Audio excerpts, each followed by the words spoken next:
Hello viewers, welcome to MathTech. I am Amit Sharma. In this video, we are going to solve all the question of linear algebra from GATE Mathematics 2011. So without a delay, let's start. The first question is the distinct eigenvalue of the matrix having element 1, 1, 0, 1, 1, 0, 0, 0, 0 are option A 0 and 1, option B 1 and minus 1, option C 1 and 2, option D 0 and 2। Now देखते हैं इस question में क्या क्या information है हमारे पास। ये हमारे पास एक 3x3 की मैट्रिक्स गिवन है और हमसे पूछ रहा है कि इसकी डिस्टिंक्ट आइगन वैल्यू कौन कौन सी होंगी। तो आप देख सकते हैं इसका एक कॉलम कम्प्लीटली 0 है, यहाँ पे भी जैसे इसकी कंप्लीट एक रो 0 है तो इसकी एक आइगन वैल्यू मुझे 0 मिलेगी। नाउ हम इसे कह सकते हैं ब्लॉक मैट्रिक्स में कन्वर्ट कर सकते हैं। तो एक ब्लॉक ये बन जाएगा, एक ब्लॉक ये बन जाएगा। तो यहाँ से तो मुझे एक आइगन वैल्यू 0 मिल गई। यहाँ से अगर मैं कैरेक्टरिस्टिक इक्वेशन बनाऊँ तो बनेगी lambda square. Now sum of the diagonal elements are 2, this is -2 lambda, और इसका जो डिटरमिनेंट है वो 0 आएगा, दिस इज इक्वल टू 0। मैं इस लैम्डा कॉमन ले सकते हैं, लैम्डा -2 इज इक्वल टू 0। तो एक आइगन वैल्यू मुझे 0 मिलेगी और दूसरी आइगन वैल्यू मुझे 2 मिल जाएगी। तो तीन आइगन वैल्यू होगी 0, 0 और 2। बट यहाँ क्वेश्चन में पूछ रहा है कि डिस्टिंक्ट आइगन वैल्यू चाहिए, तो मेरे पास डिस्टिंक्ट आइगन वैल्यू बनेगी 0 और 2। तो ऑप्शन डी मेरा क्या हो जाएगा, करेक्ट हो जाएगा। Now the next question is the minimal polynomial of the matrix having element 3, 3, 0, 3, 3, 0, 0, 0, 6 is option A x into x minus 1 into x minus 6, option B x into x minus 3, option C x minus 3 into x minus 6, option D x into x minus 6। Now देखते हैं इस question में क्या क्या information है। यहाँ पर भी हमारे को 3x3 की एक मैट्रिक्स गिवन है और हमसे मिनिमल पॉलिनोमियल पूछ रहा है इस मैट्रिक्स का क्या होगा। मिनिमल पॉलिनोमियल क्या होता है, लोएस्ट डिग्री का मोनिक पॉलिनोमियल होता है जिसे मैट्रिक्स सेटिस्फाई करती है। नाउ हम सबसे पहले क्या करते हैं, इस मैट्रिक्स की आइगन वैल्यू फाइंड आउट कर सकते हैं। तो अगर आप बहुत ध्यान से देखेंगे इसकी हर एक रो का सम कितना बन रहा है, 6 बन रहा है। तो इसकी एक आइगन वैल्यू कैसी होगी मेरे पास, इसकी एक आइगन वैल्यू क्या हो जाएगी, 6। ये एक रिजल्ट होता है, अगर सारी रो का सम मैट्रिक्स में किसी एक नंबर के बराबर आता है तो उसकी क्या बन जाती है, आइगन वैल्यू बन जाती है। अगेन इसे भी हम ब्लॉक मैट्रिक्स में कन्वर्ट कर सकते हैं। ये एक ब्लॉक बन जाएगा और ये एक ब्लॉक बन जाएगा। तो यहाँ से तो मुझे आइगन वैल्यू 6 ऑलरेडी मिल चुकी है। यहाँ से क्या बनेगा, लैम्डा स्क्वायर, इसका सम अगर आप देखें तो कितना बनेगा, -6 lambda, this is equal to 0। तो यहाँ से आप लैम्डा कॉमन ले सकते हैं, लैम्डा -6 इज इक्वल टू 0। तो यहाँ से लैम्डा आ गया 0 और यहाँ से लैम्डा आ गया 6। तो मेरे पास तीन आइगन वैल्यू होगी, 0, 6 और 6। अब मिनिमल पॉलिनोमियल के लिए हमें चेक कर रहे हैं कि क्या ये सारे के सारे फैक्टर उसके मिनिमल पॉलिनोमियल में आएंगे या इनमें से कोई नहीं आएगा। तो आप ये दो तरीके से कर सकते हैं, या तो आप इसे चेक कर सकते हैं। दूसरा तरीका क्या है, अगर मैं इसकी ज्योमेट्रिकल मल्टीप्लिसिटी निकाल लूँ 6 की, ज्योमेट्रिकल मल्टीप्लिसिटी ऑफ 6, ये क्या हो जाएगी आपके पास, n minus rank of a minus 6i। अगर ये ज्योमेट्रिकल मल्टीप्लिसिटी भी 2 आई, क्योंकि अलजेब्रिक मल्टीप्लिसिटी 2 है, तो ये मैट्रिक्स कैसी हो जाएगी, डायगोनलाइजेबल हो जाएगी। तो पहले चेक करते हैं ऐसा है या नहीं है। यहाँ पर n है 3 माइनस इसका आपको रैंक निकालना है और डायगोनल में से आपको क्या माइनस करना है, 6 माइनस करना है। तो रैंक ऑफ मैट्रिक्स आपके पास बन जाएगी यहाँ से 3 माइनस 6 आपके पास आ जाएगा -3, 3 एंड 0। यहाँ से क्या बनेगा आपके पास 3 -3 एंड 0, और लास्ट रो बन जाएगी आपकी 0, 0 एंड 0। इसका आप रैंक फाइंड आउट कर लीजिए। अगर आप बहुत ध्यान से देखेंगे first row and second row एक दूसरे के मल्टीपल हैं, तो इस मैट्रिक्स का रैंक कितना निकलेगा, 1 निकलेगा। तो जो ज्योमेट्रिकल मल्टीप्लिसिटी ऑफ 6 निकलेगी वह निकलेगी 3 माइनस इसका रैंक आया 1, जो कि हो गया 2। तो अलजेब्रिक मल्टीप्लिसिटी भी 2 है, ज्योमेट्रिकल मल्टीप्लिसिटी भी 2 है। इसका मतलब ये मैट्रिक्स कैसी हो गई मेरे पास, डायगोनलाइजेबल होगी। अगर मैट्रिक्स डायगोनलाइजेबल है तो मिनिमल पॉलिनोमियल के अंदर लीनियर फैक्टर आते हैं, कोई पावर नहीं आएगी। तो आप देख सकते हैं, यानी कि मुझे एक तो मिलेगा x और एक मिलेगा x माइनस 6। तो आपका डी ऑप्शन क्या हो जाएगा, करेक्ट हो जाएगा। Now the next question is the application of Gram Schmidt process of orthonormalization to u1 is 1, 1, 0, u2 is 1, 0, 0, u3 is 1, 1, 1 yields option A 1/√2 into 1, 1, 0, 1, 0, 0, 0, 0, 1, option B 1/√2 1, 1, 0, 1/√2 1 minus 1, 0, 1/√2 1, 1, 1, option C 0, 1, 0, 1, 0, 0 and 0, 0, 1, option D 1/√2 1, 1, 0, 1/√2 1 minus 1, 0, 0, 0, 1।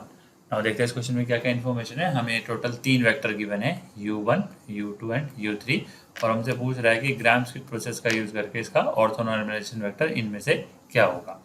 तो हम देखते हैं क्या करते हैं इसमें, v1 को आप पहला वेक्टर u1 मान लीजिए, जो कि होगा मेरे पास 1 1 और 0।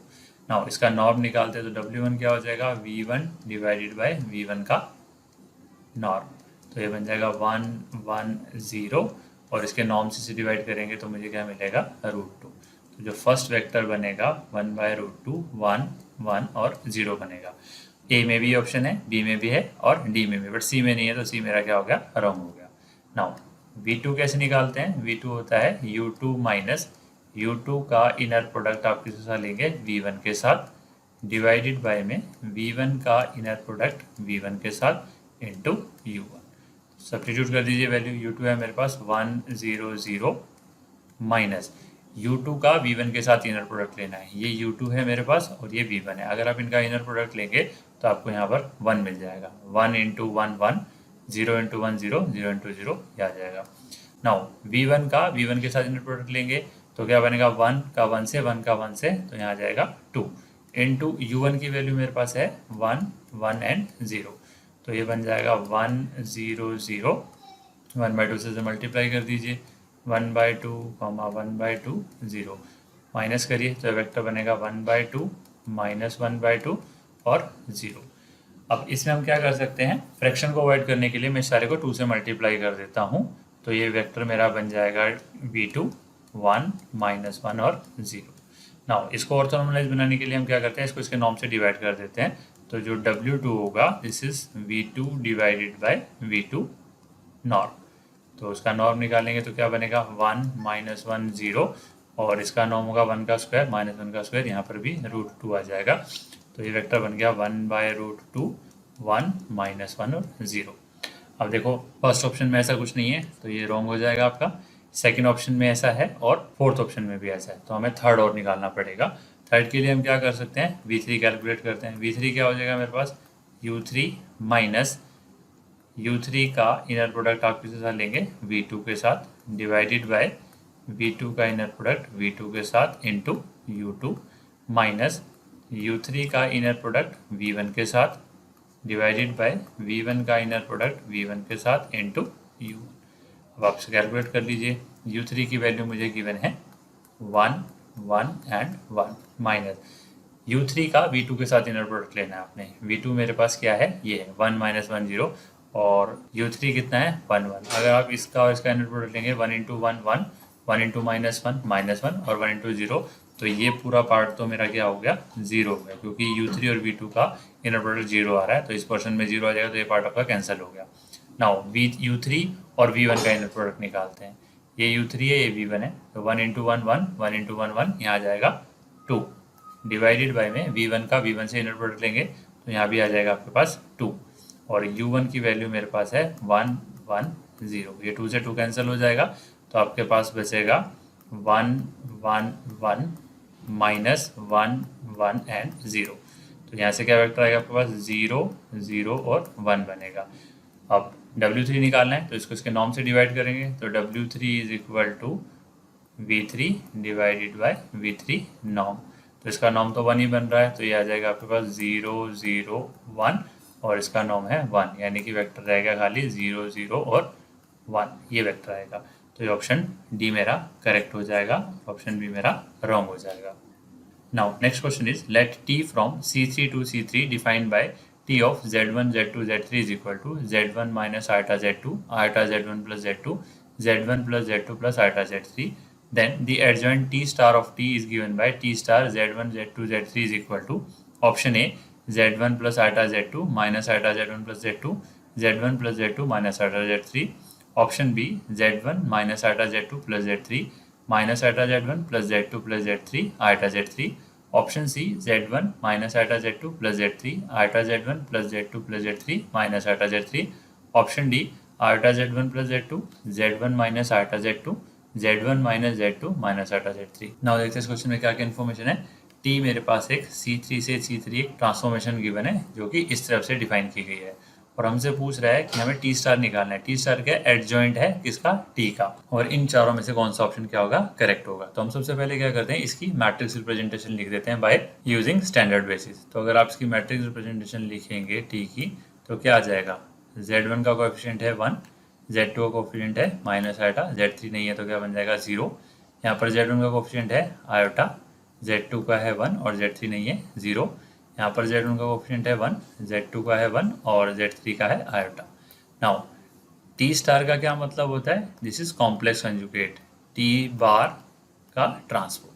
तो सबसे पहले आप इसका बार निकाल लीजिए। तो बार क्या होता है? कॉम्प्लेक्स कंजुगेट मतलब ये बन जाएगा 1 आयोटा 0, ये बन जाएगा माइनस आयोटा 1 0 1 1 और माइनस आयोटा, और इसका क्या कर देंगे हम? ट्रांसपोज। हाँ, इसका ट्रांसपोज लेते हैं तो क्या बनेगा आपके पास? 1 आयोटा और 0, फिर बन जाएगा माइनस आयोटा 1 एंड 0, और लास्ट बन जाएगा आपका 1 1 माइनस आयोटा। नाउ इसे अगर हम वेरिएबल की टर्म में लिखें तो कैसे लिखेंगे? इसे Z1 से मल्टीप्लाई करेंगे, इसे Z2 से, इसे Z3 से। तो जो आपका टी स्टार है वो क्या बन जाएगा आपके पास? Z1 minus iota Z2 plus Z3। यहाँ से क्या आएगा? Iota Z1 plus Z2 plus Z3, और यहाँ से क्या आ जाएगा? Minus iota Z3। नाउ देखते हैं कौन सा ऑप्शन करेक्ट है। सी ऑप्शन देखो, Z1 minus iota Z2 plus Z3, iota Z1 Z2 plus Z3 minus iota Z3। तो ये ऑप्शन आपका क्या हो जाएगा? करेक्ट हो जाएगा। Now, next question is, let T from R4 to R4 be defined by T x y z w equal to x plus y plus 5w, x plus 2y plus w minus z plus 2w, 5x plus y plus 2z. The dimension of eigenspace of T is option A 1, option B 2, option C 3, option D 4. Now देखते हैं इस question में क्या क्या information है। T हमारे पास एक R4 to R4 एक लीनियर ट्रांसफॉर्मेशन है जो कि ऐसे डिफाइन की गई है, और हमसे पूछ रहा है कि जो आइगन स्पेस होगा टी का उसकी क्या डायमेंशन होगी। Now what is the meaning of eigen space? Eigen space का मतलब है कि कॉरस्पॉन्डिंग आइगन वैल्यू के हिसाब से इसके कितने आइगन वेक्टर्स मिलेंगे मुझे, कितने लीनियरली इंडिपेंडेंट आइगन वेक्टर हैं टी के बाद, वो होगी डायमेंशन ऑफ आइगन स्पेस। तो सबसे पहले हम क्या करते हैं, इसकी मैट्रिक्स रिप्रेजेंटेशन लिखते हैं। टी क्या बन जाएगी? एक्स का कोएफिशिएंट यहाँ से आ गया 1, वाई का हो गया 1, और z यहाँ पर नहीं है तो 0, और w का हो गया 5। यहाँ से क्या बन जाएगा? 1 2, और z यहाँ पर भी नहीं है 0, और w का हो गया 1। यहाँ पर x नहीं है 0, y भी नहीं है 0, z का हो गया -1 और w का हो गया 2। यहाँ से कितना आ जाएगा? 5, y का हो गया 1 और z का हो गया 2 और w का हो गया 0।